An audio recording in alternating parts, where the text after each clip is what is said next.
এটা দিবালোকের মতো স্পষ্ট, ভারতের সিগন্যালে সে ফিরে আসছে।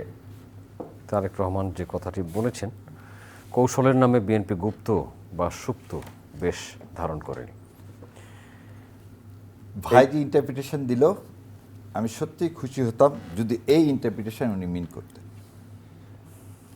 ওনার কথা প্রথমে বলতেছেন উনি বিএনপি গুপ্ত বা সুপ্ত থাকেনি, তার মানে কেউ কেউ থেকেছে, কেউ কেউ থেকেছে। এই কেউ কেউ থেকেছে সত্যি কথা।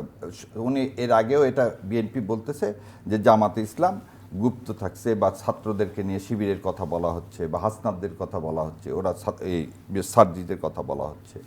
আমি একটা জিনিস আপনাকে মনে করা দিই, আপনি সই করলেন, আমাকে বিদেশ যেতে দেন, আমি আর কোনোদিন রাজনীতি করব না। আর মহাত্মা গান্ধী জানেন যে এই ইন্ডিয়াতে ভারতবর্ষে পদার্পণ করলে তার হাড় হাড্ডি কিছু থাকবেন না। উনি তারপরে এদেশে এসে এদেশের মানুষের মুক্তির সংগ্রামে সেদিন কি করলেন? সমস্ত মানুষের মুক্তির জন্য, ভারতবর্ষের মুক্তির জন্য তিনি অগ্রগামী হলেন এবং অহিংস আন্দোলনের প্রচারণা শুরু করলেন। আর আমি সেই জায়গায় খত দিয়ে চলে গেলাম দেশ থেকে, যে আমি আর রাজনীতিতে আসবো না। এটা আপনি তারেক রহমান সাহেবের কথা বলতে একদম সম্মানের সহিত বলতেছি। ওনার এরকম কি কোনো স্বাক্ষর ওনার ছিল?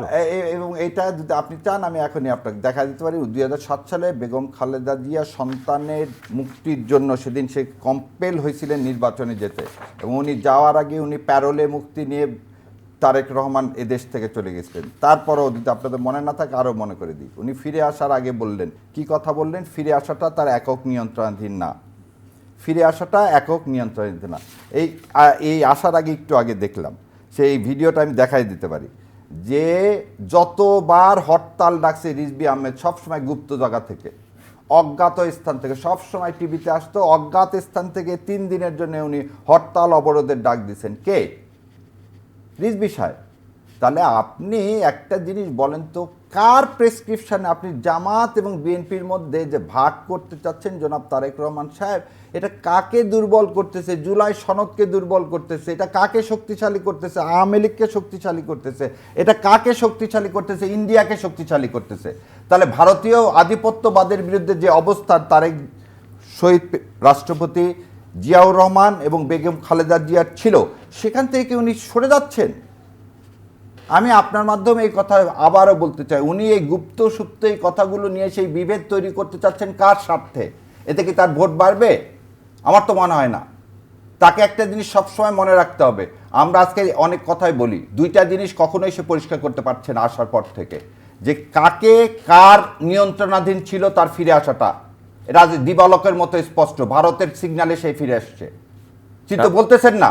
দ্বিতীয় কথাটা তার কাছ থেকে আমরা বারবার জিজ্ঞাসা করতেছি, আপনি আপনার হলফনামায় বললেন যে আপনি অন্য কোনো দেশের কিনা সিটিজেন না, নাগরিক না। We have all the documents, you adopt the British citizenship.